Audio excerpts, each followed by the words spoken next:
പ്രിയ സുഹൃത്തുക്കളെ, FCRA ചർച്ച ഇപ്പോൾ വ്യാപകമായിട്ടുണ്ട്. ചിലരൊക്കെ അതൊക്കെ നിസ്സാരമായിട്ട് കരുതുന്നവരുണ്ടെങ്കിൽ നല്ലൊരു വിഭാഗം ആളുകൾ അത് ഗൗരവമായിട്ട് തന്നെ എടുത്തിട്ടുണ്ട്. അതായത് ഇത് ലക്ഷ്യം വയ്ക്കുന്നത് മതപരിവർത്തന നിരോധനം ആണ് എന്ന് പറയുമ്പോൾ അത് ക്രിസ്ത്യാനികളാണ് എന്നുള്ളത് വ്യക്തമല്ലേ. അപ്പം അതുകൊണ്ട് അത് വ്യക്തമാക്കിയത് ഇത് പാർലമെൻറ്റിൽ അവതരിപ്പിച്ച ആഭ്യന്തര സഹമന്ത്രി തന്നെയാണ്. ഇപ്പം ക്രിസ്ത്യാനികളാണ് ലക്ഷ്യം വെച്ചിരിക്കുന്നത്. കണക്ക് കാണിച്ചാൽ മതിയില്ലേ? അതിനെന്താ കുഴപ്പം എന്നാണ് ക്രൈസ്തവ നാമധാരികളായ ചില പാർട്ടി അനുകൂലികളൊക്കെ പറയുന്നത്. മാത്രമല്ല, ബില്ല് കള്ളത്തരം പിടിക്കാൻ വേണ്ടിയുള്ളതാണത്രേ. കള്ളത്തരം പിടിക്കാൻ ഇതാണോ മാർഗം? കള്ളത്തരം എവിടെയായാലും പിടിക്കപ്പെടുന്നത് തന്നെയാണ്. അതിന് കഠിനാധ്വാനത്തിൽ പണികരിപ്പിച്ച് പടുത്തുയർത്തപ്പെട്ട സ്ഥാപനങ്ങൾ അങ്ങ് ഏറ്റെടുത്ത് വിറ്റുകളയും എന്നുള്ള ഭീഷണി അത് വേണമോ? കള്ളത്തരങ്ങൾ പിടിക്കാൻ എന്തുമാത്രം നിയമം ഈ രാജ്യത്തുണ്ട്. FCRA നിയമം തന്നെയുണ്ട്. അപ്പോൾ ഇത് എത്ര പ്രാവശ്യം നവീകരിച്ചതാണ്? 2010 തുടങ്ങിയ സംഗതി എത്ര പ്രാവശ്യം നവീകരിച്ചതാണ്? അപ്പോൾ ഈ മതപരിവർത്തന നിരോധന നിയമം തന്നെ അത് ഏകപക്ഷീയമല്ലേ? അത് ചോദിക്കുക, ആരെ ലക്ഷ്യം വെച്ചിരിക്കുന്ന 10, 15 വർഷമായിട്ട് ക്രൈസ്തവരായിട്ട് ജീവിക്കുന്ന ആളുകളെ ബലപ്രയോഗത്തിലൂടെ മതപരിവർത്തനം തിരിച്ചു നടത്തിയിട്ട് കർവാപ്പസി എന്ന് പറഞ്ഞു പോയാൽ അതിനൊക്കെ ഒരു കേസുമില്ല. അപ്പം മതപരിവർത്തന നിരോധന നിയമം ആർക്ക് വേണ്ടിയിട്ടാണ്? നീതി എന്ന് പറയുമ്പോൾ എല്ലാവർക്കും ഒരുപോലെ ആപ്ലിക്കബിൾ ആകേണ്ടതല്ലേ? ഇതുകൊണ്ടാണ് ഇതിനകത്തൊക്കെ സംശയം ഉളവാകുന്നത്. ഇപ്പം ക്രൈസ്തവർക്ക് അവിടെ ആശങ്കയുള്ളത് അത് നേരിടുന്നത് ആശങ്ക കൊണ്ടൊന്നുമല്ല, അല്ലെങ്കിൽ ഭീഷണി കൊണ്ടൊന്നും നേരിടുകയില്ല ക്രൈസ്തവരെ സംബന്ധിച്ചിടത്തോളം. അല്ലെങ്കിൽ അത് ക്രൈസ്തവരുടെ നിലനിൽപ്പ് തന്നെ വൻ ഭൂരിപക്ഷത്തിൻ്റെ ഔദാര്യമാണെന്നൊക്കെ ചില നേതാക്കളൊക്കെ പറയുന്നത് കേട്ടു. എന്തിനകത്ത് തുള്ളുന്ന 2.5% ഉള്ളൂ, ഇവിടെ ജീവിക്കുന്നത് ഇന്ന പാർട്ടിയുടെ ഔദാര്യം കൊണ്ടാണെന്നൊക്കെ പറയുന്ന വിഡ്ഢിത്തമല്ലേ? ക്രൈസ്തവരെ ആരോ അങ്ങ് താങ്ങി നിർത്തിയിരിക്കുകയാണെന്നുള്ളതാണ്. പറഞ്ഞു പിടിപ്പിക്കും, ആരോ താങ്ങി നിർത്തിയിരിക്കുക. അപ്പം എന്ന് പറഞ്ഞാൽ താങ്ങങ്ങ് മാറിക്കഴിഞ്ഞാൽ തകർന്ന് താഴെ പോകും. അതുകൊണ്ട് അങ്ങ് അത്ര തുള്ളുവൊന്നും വേണ്ട, വാക്കിതാ തുള്ളുവൊന്നും വേണ്ട, തുള്ളുവൊന്നും വേണ്ട. ഇപ്പോൾ വാസ്തവത്തിൽ പറയട്ടെ, ക്രൈസ്തവരെ താങ്ങി നിർത്തുന്നത് ഒരു മാനുഷിക പാർട്ടിയുമല്ല. ക്രൈസ്തവരെ ലോകം മുഴുവൻ താങ്ങി നിർത്തുന്ന ഒരേ ഒരു ശക്തിയാണ്, യേശുക്രിസ്തു എന്ന ശക്തിയാണ്. അറിയാൻ പാടില്ലെങ്കിൽ മനസ്സിലിരുത്തി മനസ്സിലാക്കുന്നതല്ല. ക്രൈസ്തവ സമൂഹം ഒരു ട്രിനിറ്റേറിയൻ കൂട്ടായ്മയാണ്. അതിനെ നിലനിർത്തുന്നത് ദൈവമാണ്. സഭയാണെങ്കിലും അത് കർത്താവിൻ്റെ സഭയാണ്, മനുഷ്യരുടേതല്ല. പിന്നെ ഒരു ജനാധിപത്യ രാജ്യത്തിൽ അതിൻ്റെ ഭരണഘടന താങ്ങി നിർത്തും. അതിനാരുടെ ഔദാര്യം വേണ്ട. ഭരണഘടന നൽകിയിരിക്കുന്ന അനുശാസനത്തിനനുസരിച്ച് മാത്രമാണ് രാജ്യത്ത് ജീവിക്കുക. അപ്പം അതുകൊണ്ട് ഏതെങ്കിലും ക്രൈസ്തവ സമൂഹം ഏതെങ്കിലും രാജ്യ സുരക്ഷയ്ക്ക് ഭീഷണിയായിട്ട് ഇന്ന് ആരെങ്കിലും കണ്ടിട്ടുണ്ടോ? ഒറ്റ കേസ് എങ്കിലും പറയാൻ പറ്റുമോ? രാജ്യസുരക്ഷയ്ക്ക് ഭീഷണിയായി ക്രൈസ്തവർ പ്രവർത്തിച്ചു എന്ന് പറ്റില്ലല്ലോ. പിന്നെ എന്തിനാ ഇത്ര അധികമായിട്ട് ഈ സമൂഹത്തിനെതിരെ ഈ നിയമം കൊണ്ടുവരുന്നത്? അപ്പോൾ സഭയ്ക്കെതിരെ തെളിവാരി എറിഞ്ഞതുകൊണ്ടും മേൽദൃശ്യന്മാരെ ഊളകളും തലയ്ക്ക് സ്ഥിരമില്ലാത്തവരെന്നൊക്കെ പറഞ്ഞതുകൊണ്ടും അങ്ങനെയൊക്കെ നടക്കുന്നവർ ഒറ്റപ്പെടുകയല്ലാതെ ഒറ്റപ്പെട്ടിട്ട് പിന്നെ പൊട്ടിത്തെറിച്ചിട്ട് കാര്യമൊന്നുമില്ല. വായി കിടക്കുന്ന നാക്ക് ദുരുപയോഗിച്ചാൽ അതുകൊണ്ടാകുന്ന റിയാക്ഷന് എല്ലാവരും ഒരുപോലെ എല്ലാം ക്ഷമിച്ചു സഹിച്ചു എന്ന് വരികയില്ല. ആളുകൾ തിരിച്ചടിക്കാനിടയുണ്ട് എന്ന കാര്യം അറിയുന്നത് നല്ലതാണ്. അപ്പോൾ ക്രൈസ്തവ സമൂഹം പ്രത്യേകിച്ച് ലോകം മുഴുവൻ പീഡിപ്പിക്കപ്പെടുന്ന സമൂഹമാണ്. നമ്മുടെ ഏതാണ്ട് 12 രാജ്യങ്ങളിലും യേശു എന്ന നാമം ഉച്ചരിക്കാൻ പാടില്ല. ഉച്ചരിച്ചു പോയാൽ അകത്താകു തന്നെയല്ല വധിക്കപ്പെടും. പക്ഷേ അങ്ങനെയുള്ള രാജ്യങ്ങളിലാണ് വാസ്തവത്തിൽ യേശു ഭക്തന്മാരുടെ നമ്പർ ഇപ്പോൾ കൂടിക്കൊണ്ടിരിക്കുന്നത്. കണ്ണ് തുറന്ന് കാണണം. അങ്ങനെയുള്ള രാജ്യങ്ങളിൽ ഇറാനിലാണ് ഇപ്പോൾ ഏറ്റവും കൂടുതൽ ക്രൈസ്തവരുടെ എണ്ണം വർദ്ധിച്ചുകൊണ്ടിരിക്കുന്നത്, ഇറാനിലാണ്. അതുകൊണ്ട് അതിന് മുമ്പ് എത്ര പേര് വധിക്കപ്പെടും? 40,000 പേരെ കൊന്നൊടുക്കി ഈ ഖമേനി എന്ന് പറയുന്ന ആൾ.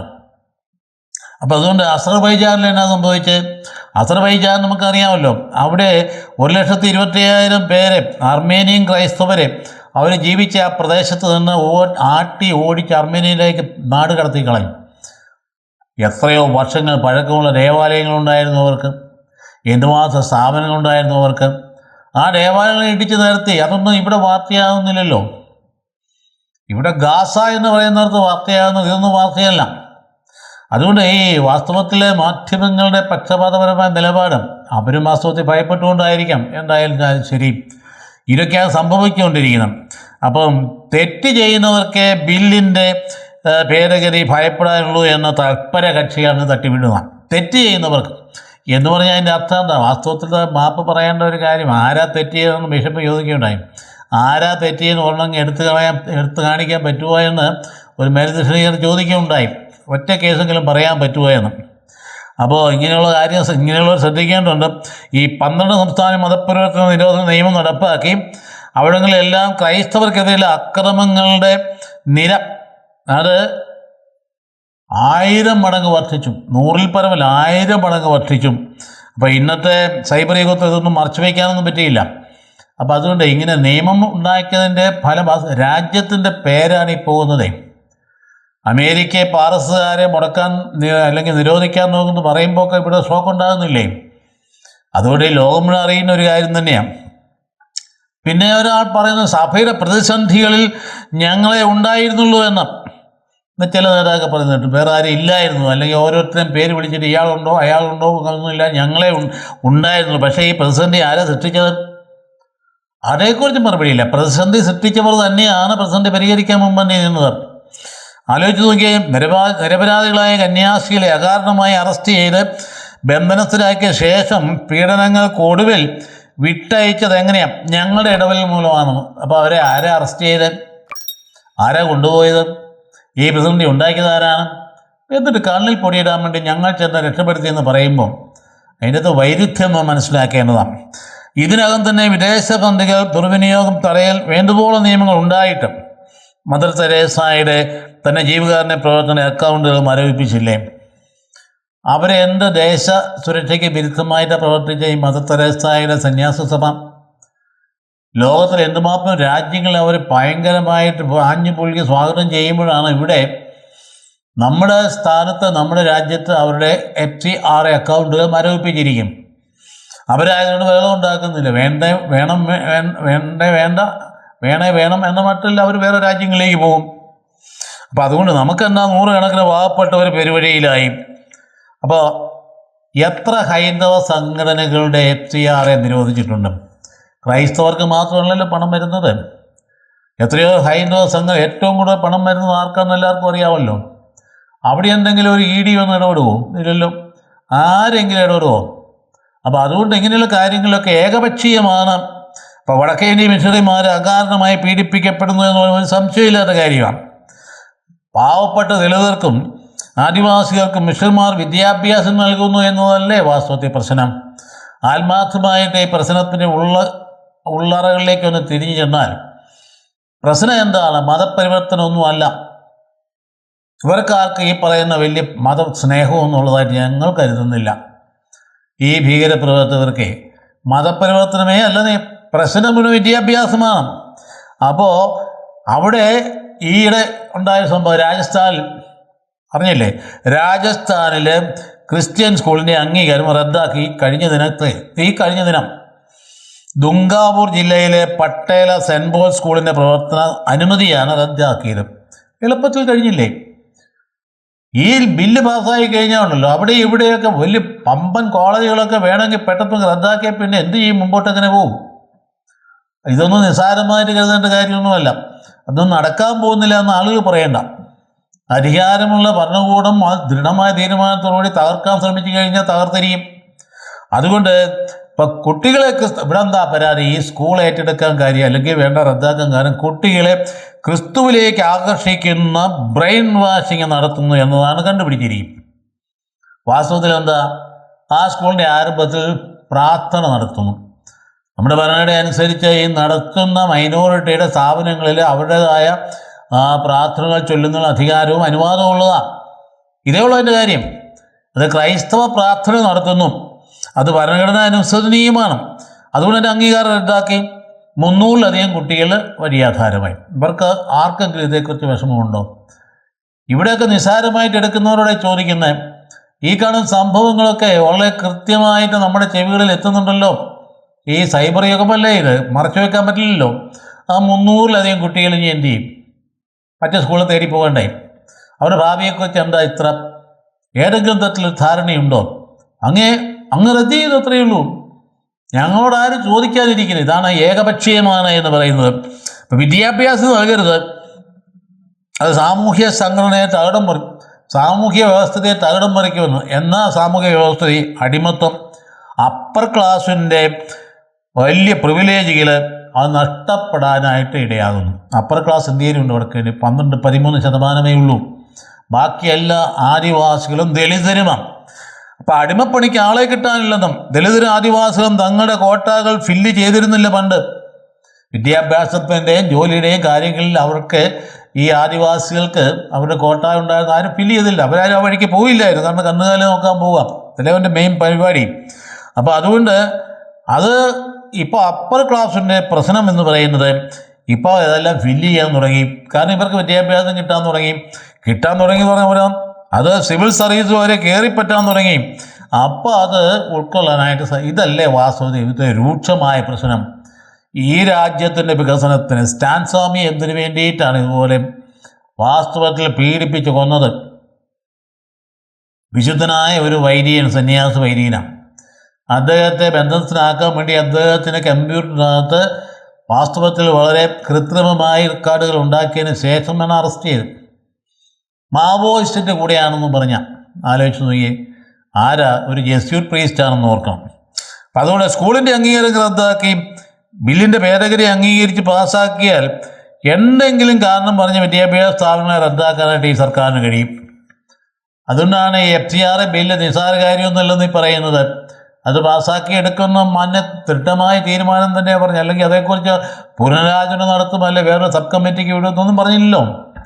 അത് ഈ ഇലക്ഷൻ കൊണ്ട് തൽക്കാലത്തേക്ക് മാറ്റി വെച്ചിരിക്കുന്നു. അത് കഴിയുമ്പോൾ ഞങ്ങളത് പാസ്സാക്കുന്നതിന് വേണ്ടിയിട്ട്. അതുകൊണ്ട് ജനാധിപത്യ രാജ്യത്തിൽ ഇങ്ങനെയുള്ള ആൾക്കാർ വളരെ കൃത്യമായിട്ട് ഇതിൻ്റെ കോംപ്ലിക്കേഷൻ എന്താണ് പഠിച്ചിരിക്കുന്നത് നല്ലതാണ്.